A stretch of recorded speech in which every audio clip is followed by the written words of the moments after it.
Good afternoon. Let me start by Pennsylvania. H&K began as a small family business a half-century ago. 2017 was the best year in company history, which they credit to the president's pro-jobs, pro-worker, pro-growth economic agenda. Thanks to the passage of the Trump tax cuts, H&K will now be able to expense 100% of the investments they make in new equipment in the same year they buy it. According to H&K, this means their investments back into the company will be 50% higher than this last year.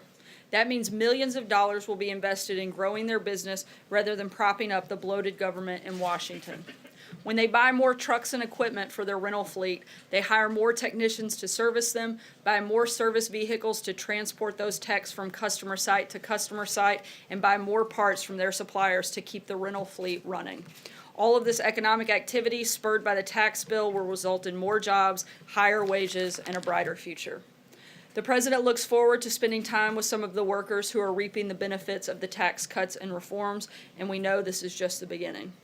On Friday, we're excited to announce that the president will become the first sitting president to address the March for Life from the White House live via satellite. This will take place from the Rose Garden. The president is committed to protecting the life of the unborn, and he is excited to be part of this historic event. Now we have a guest here with us today from the Department of Justice. Ed O'Callaghan is here to discuss the Section 11 report, which was released yesterday by the Department of Justice and the Department of Homeland Security.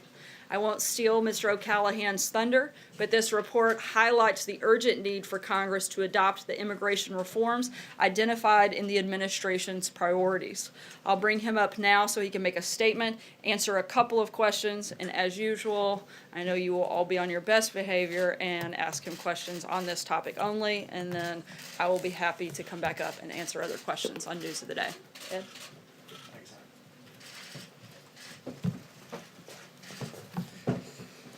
Good afternoon. My name is Ed O'Callaghan, and I am the Principal Deputy Assistant Attorney General in the Justice Department's National Security Division. In my capacity as Principal Deputy, I assist the Acting Assistant Attorney General in the supervision of the 350 dedicated investigators and prosecutors who carry out the Department's highest priority, protecting the United States from threats to our national security. I've been with the National Security Division since November of last year. Previously, from 1999 to 2008, I was an Assistant United States Attorney in the Southern District of New York. From 2005 to 2008, I was co-chief of the Terrorism and National Security Unit in the Southern District of New York. And some of the cases I worked on, of course, during that time included the investigation into the 9/11 attacks that occurred while I was an Assistant United States Attorney in the Organized Crime and Terrorism Unit of the Southern District of New York. I appreciate the opportunity to speak with you today about yesterday's release of the Department of Justice and Department of Homeland Security's Section 11 report. The report, titled after Section 11 of President Trump's Executive Order 13780, Protecting the Nation from Terrorist Entry into the United States, was a collaborative effort between the DOJ and DHS to respond to EO 13780's directive to provide information to the American people regarding the number of foreign nationals charged with or convicted of terrorism-related offenses or removed from the United States based on terrorism-related or other national security reasons. The Justice Department's National Security Division maintains a list of individuals convicted of international terrorism-related charges in U.S. federal courts between September 11, 2001 and December 31st of 2016. As indicated in the report, as of December 31st of 2016, there are 549 individuals on that list of convictions of terrorism, international terrorism-related offenses. A subsequent DHS analysis of those 549 individuals convicted of international terrorism-related offenses determined that approximately 73%, or 402 of these 549 individuals, were foreign-born.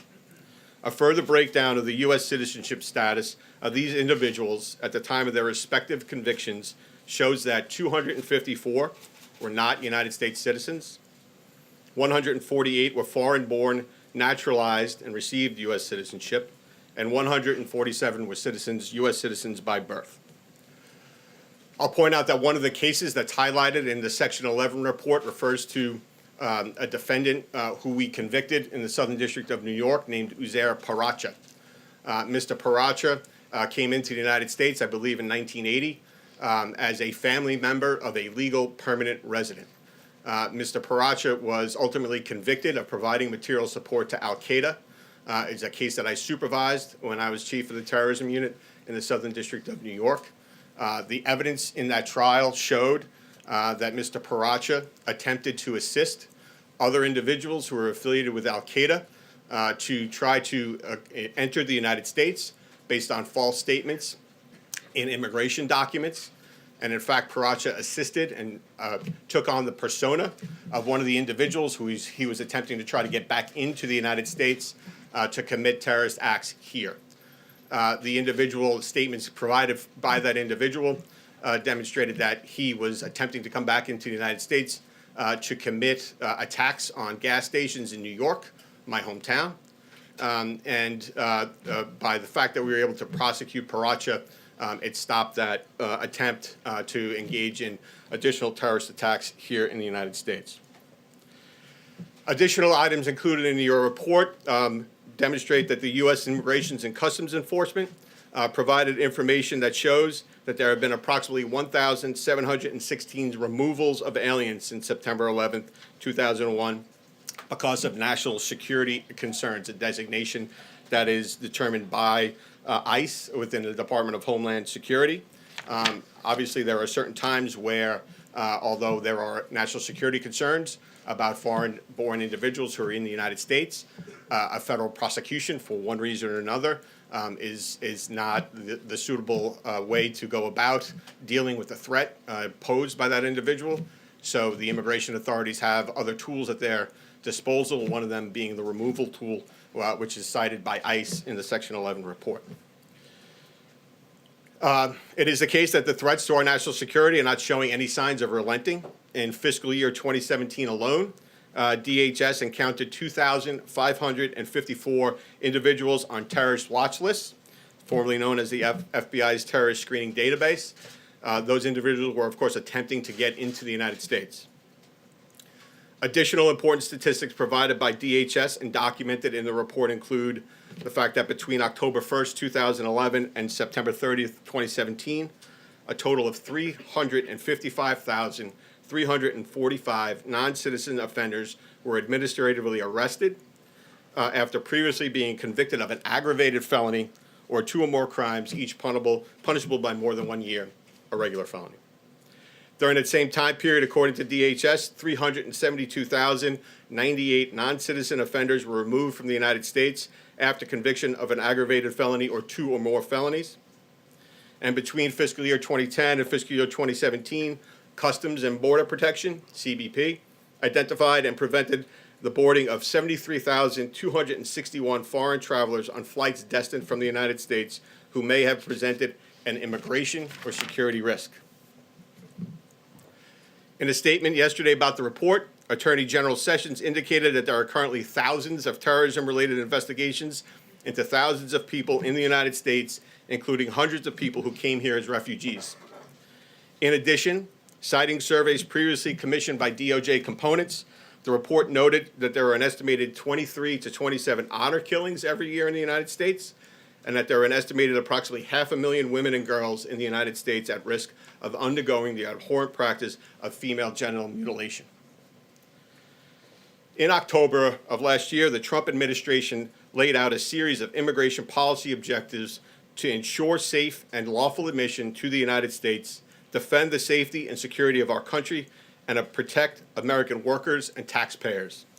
There are three pillars to this immigration policy: border security, immigration enforcement, and a merit-based immigration system. From the cases I have worked on, I know that foreign terrorist organizations, transnational criminal organizations, and other individuals and entities that wish to harm the United States undoubtedly seek to exploit weaknesses in our immigration system when it benefits them in accomplishing their unlawful schemes. President Trump's immigration policy is designed to serve the interests of national security. Enhanced vetting and screening and continuing screening promote the discovery of information that would help immigration and law enforcement authorities identify foreigners who may pose national security threats to the American people.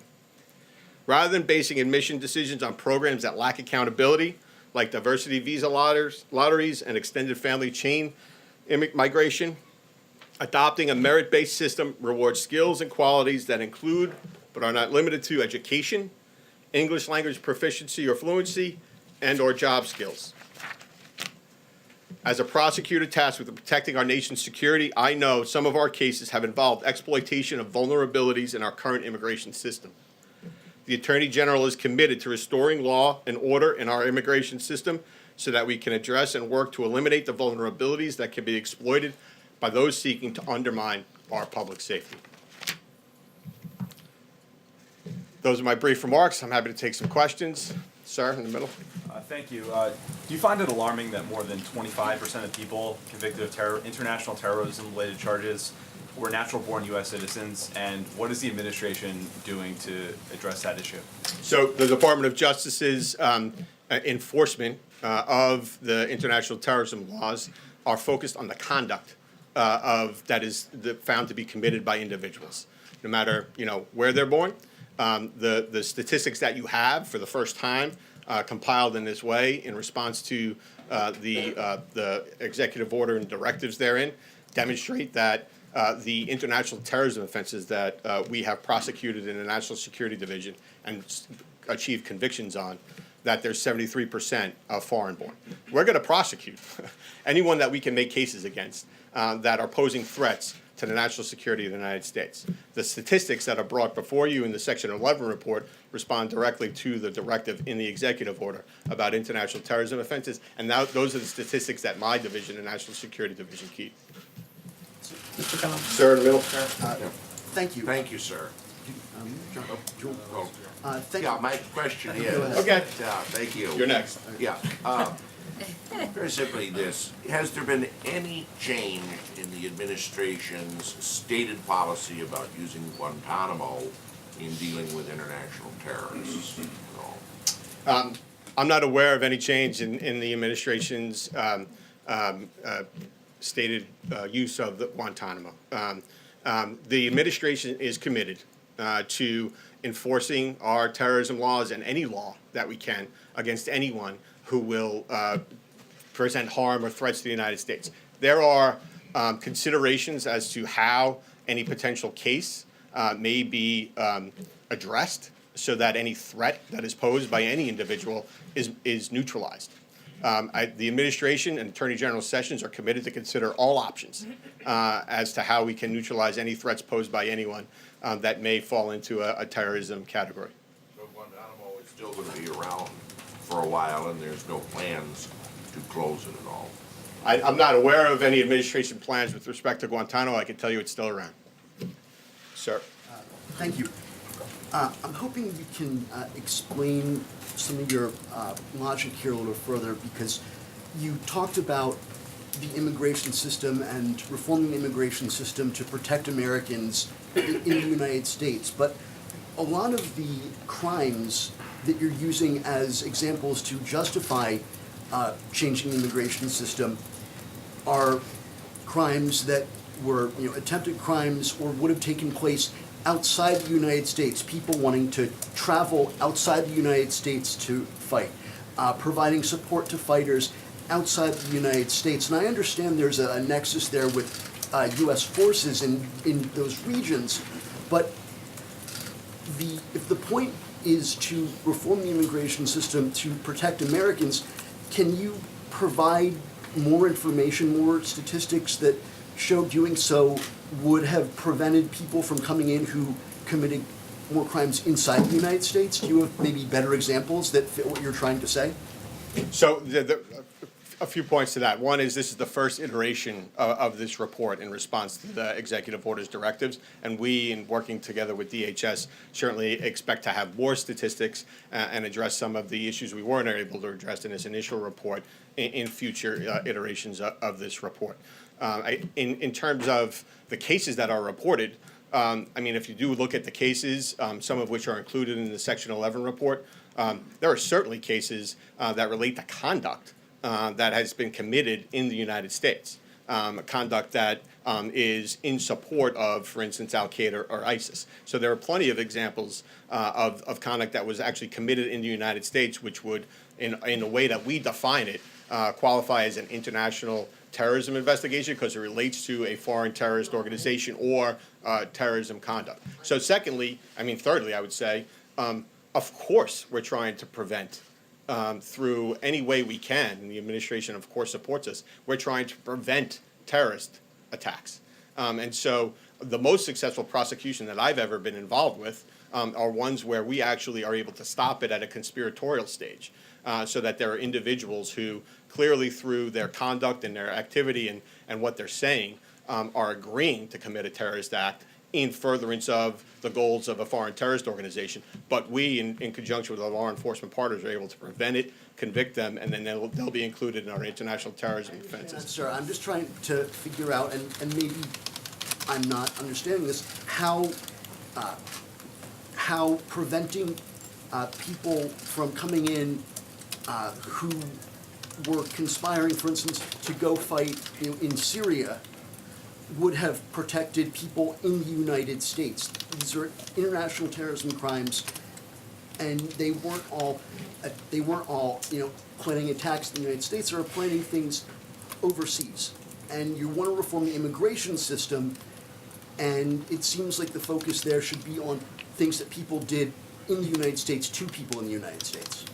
So the administration immigration or reforms focus on getting more information, enhanced screening, enhanced vetting, more information, more agents, more officers asking more questions, more prosecutors prosecuting more cases. All of that, in conjunction with all the other national security efforts by the administration, will lead to a safer United States. I firmly believe that.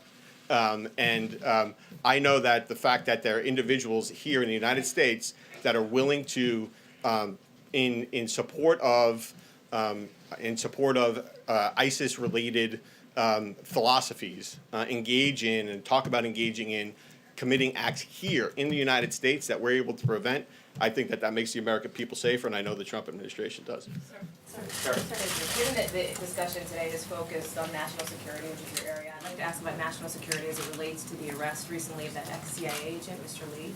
Can you talk about the significance of that arrest and why action was not taken against him sooner? So I will say that is a very important arrest, as demonstrated in the complaint that was unsealed related to that case. That former CIA officer retained classified information. As that case proceeds through the courts, I would expect that more information about the conduct that underlies those charges in the complaint will come out.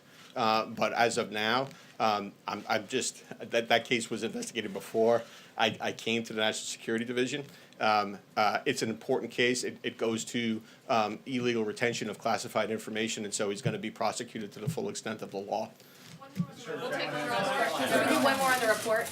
One Sure. last point. Yesterday, when the report was released, the White House put out a fact sheet that said it found that approximately 3 out of 4 individuals convicted of international terrorism-related charges in the time period studied are foreign-born individuals who entered the United States through our immigration system. My understanding was that those numbers that you cited to us included people who had been extradited here to face trial, which is to say they didn't enter through our immigration system. So my question is that correct? And if so, how many of the 3/4 were actually immigrants? So the data that is included focuses on foreign-born individuals who were, well, it's all the international terrorism offenses. And just so you're clear, the international terrorism offenses is something that is categorized by the National Security Division based on specific provisions of the United States Attorney's Manual. I won't get into too many details, but there are 2 categories of offenses. Category 1 offenses that list sections of the Federal Criminal Code that are in and of themselves labeled international terrorism offenses. Then there are Category 2 offenses that do not qualify as Category 1 offenses, but those offenses are committed and individuals are convicted of those offenses like false statements or obstruction of justice that are committed in the course of an international terrorism investigation. And so those are the ones that are reported in the 549, some of which include foreign-born, some of which include foreign-born but naturalized U.S. citizens, and some that include U.S. citizens. There is, undoubtedly, because I've been involved in a lot of the cases, a certain number of those foreign-born individuals who have been brought into the United States by extradition or otherwise to face charges. But the underlying important fact about those cases is that we were able to prove that those individuals committed terrorism offenses against the United States and are now serving either life sentences or very long sentences that will neutralize their threat to the United States going forward, because we were able to convict them under an international terrorism statute here in the United States. Thank you all. Thank you, Mr. O'Callahan. We'll save time and we'll jump straight into questions today. Sagar, go ahead. Great.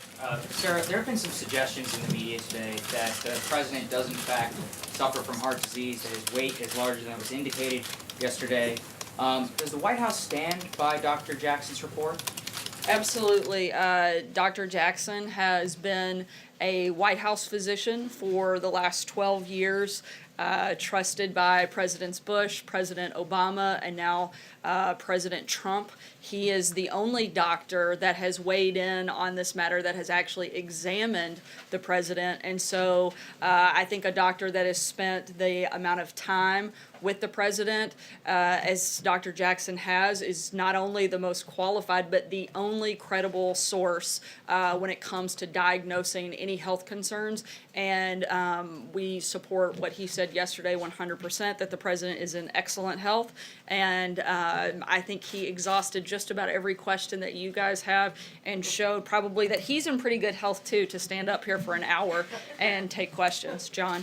Not too long ago, Senator Jeff Flake of Arizona took the Senate floor to again denounce the president, this time likening him to Stalin in his approach toward the media, saying that he's inspired dictators the world over. This is of a pair with a statement from Senator John McCain, saying that the president should stop attacking the press.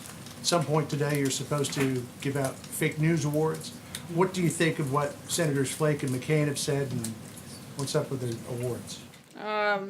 In response to Senator Flake specifically, I found it quite interesting that he is coming out to attack this president, considering he's one that was recently defending an actually oppressive regime. He went to Cuba a few weeks ago and served as a mouthpiece for the oppressive Cuban government. He's not criticizing the president because he's against oppression. He's criticizing the president because he has terrible poll numbers. And he is, I think, looking for some attention. I think it's unfortunate. And certainly, I think our position here at the White House is that we welcome access to the media every day. I'm standing right here taking questions. The president does so regularly, and to act as if we're anything but open to that back and forth exchange is utterly ridiculous. What about following on what Senator McCain said and then the awards that I haven't had a chance to read all of what Senator McCain said. have the awards? We'll keep you guys posted. It'll be something later today. Margaret. We'll be looking for that. Sarah. I know you're all waiting to see if you are big winners, I'm sure. Indeed. There's been frustration from both Republicans and Democrats who were in the room yesterday with Steve Bannon when he was being asked about some of the claims that he's made about this administration and the president's family. But specifically, some of the criticism has been aimed at the White House because of guidance that has supposedly been given as to what can and cannot be said, specific topics that are off limit, and the scope of executive privilege. Without getting into the details of that, can you at least define for us what the White House is telling attorneys falls into the scope of executive privilege here? Yeah, I can tell you that this White House is following the same practice that many White Houses before us have, that have gone back decades, that there is a process that you go through. Anytime you have congressional inquiries touching upon White House, the Congress should consult with the White House prior to obtaining confidential material. This is part of a judicial recognized process. We want to follow through that. We've been fully cooperative with the ongoing investigations, and we're going to continue to do so.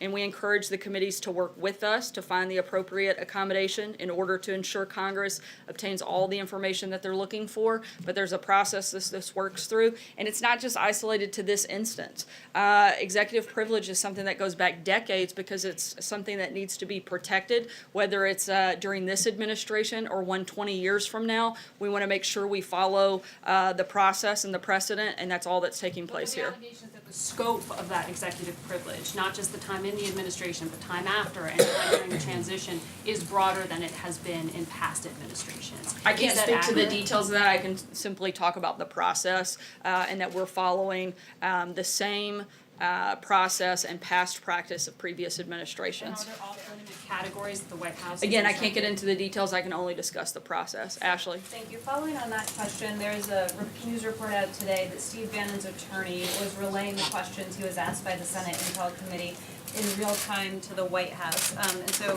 my questions are, who was he relaying the questions to? Is that something the White House specifically asked his attorney to do? And if so, why did the White House think that was a necessary step in handling Bannon's testimony? That's the same process that is typically followed. Sometimes they actually have a White House attorney present in the room. This time it was something that was relayed via phone, and again, was following standard procedure for an instance like this, and something that will likely happen again on any other number of occasions, not just within this administration, but future administrations. Jordan? Thanks, Sarah.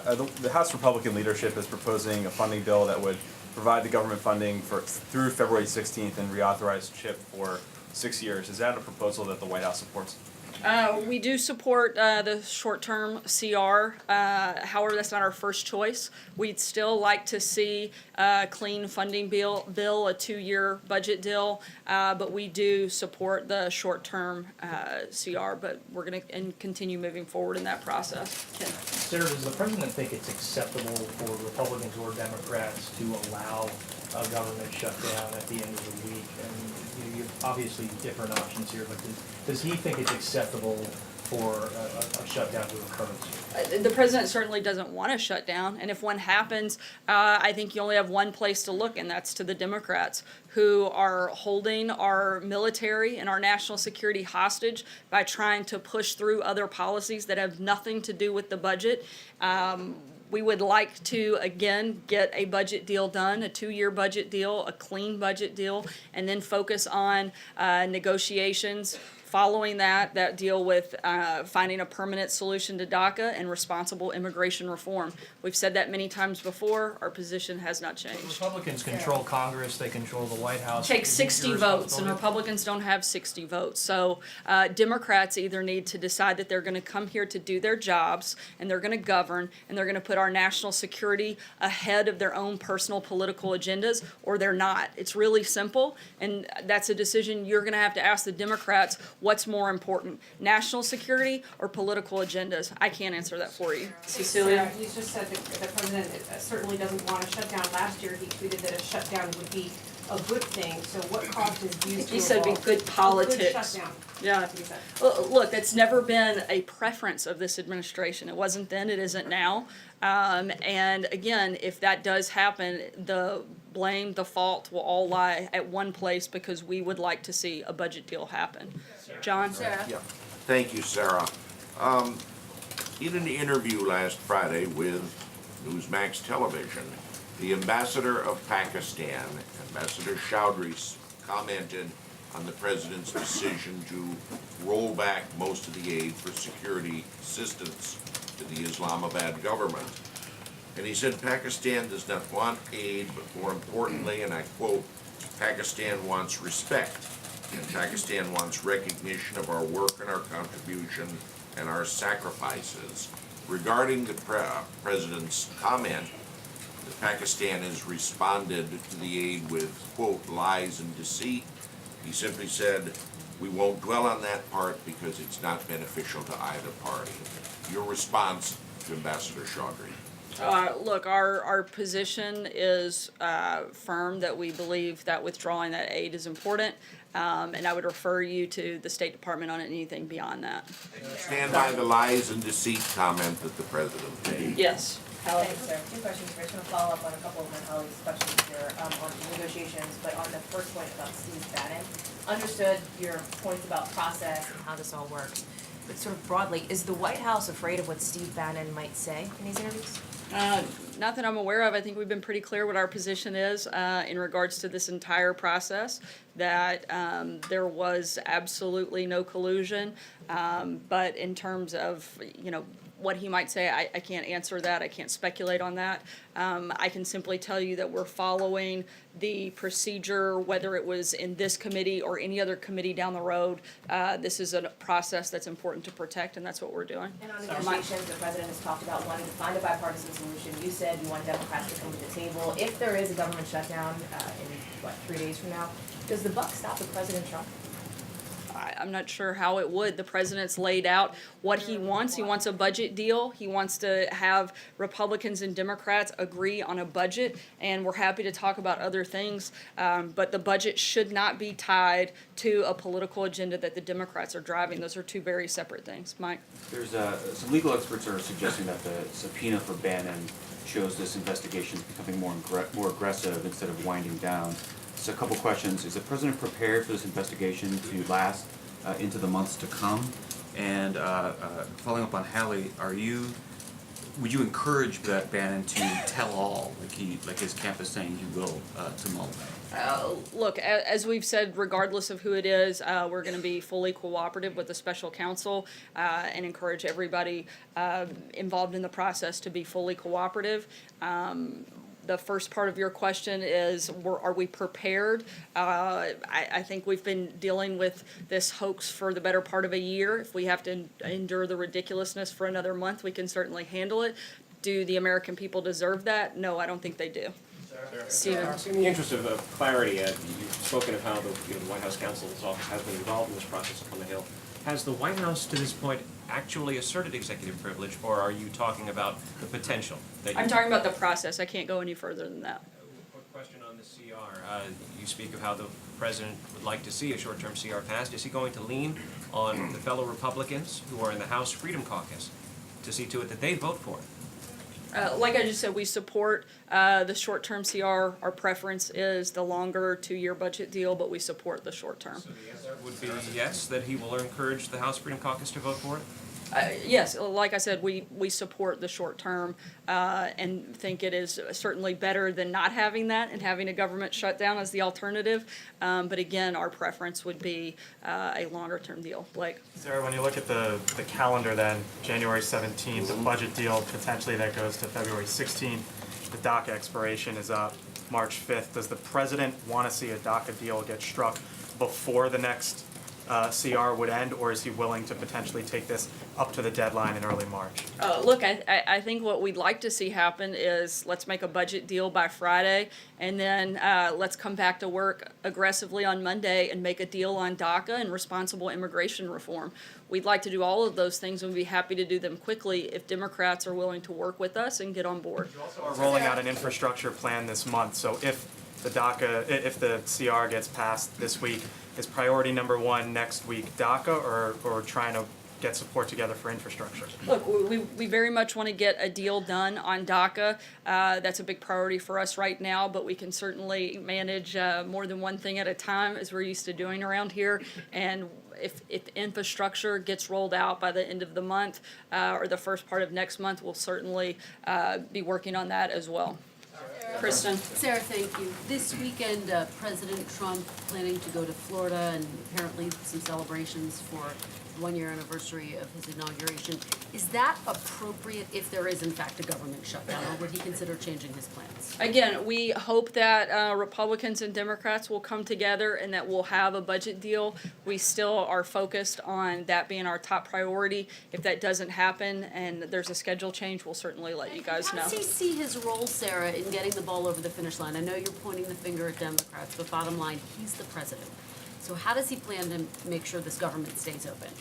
Look, we're doing everything we can to encourage members from both sides to make sure that we get a deal. The president has made very clear that his number one priority is our national security and fully funding our military, and that would be obviously something of utmost importance. And I would think that Democrats should share that same passion and priority as the president, and hopefully we don't have to, go through this process come Friday. I'll take one last question. Lou, go ahead. Thank you, Sarah. North Korea and South Korea have agreed to march together during the Winter Olympics in the opening ceremony under a unified Korea flag. Does the President, does the White House support both North Korea and South Korea marching together and coming more closely together during the Olympics? Look, we see this as an opportunity for the regime to see the value of ending its international isolation by denuclearization. We still are very much focused and hope that that happens. This isn't the first time that the two countries have marched together, and we hope that this experience gives North Korea and its athletes a small taste of freedom, and that rubs off and is something that spreads and impacts in these negotiations and in these conversations. Thanks, guys.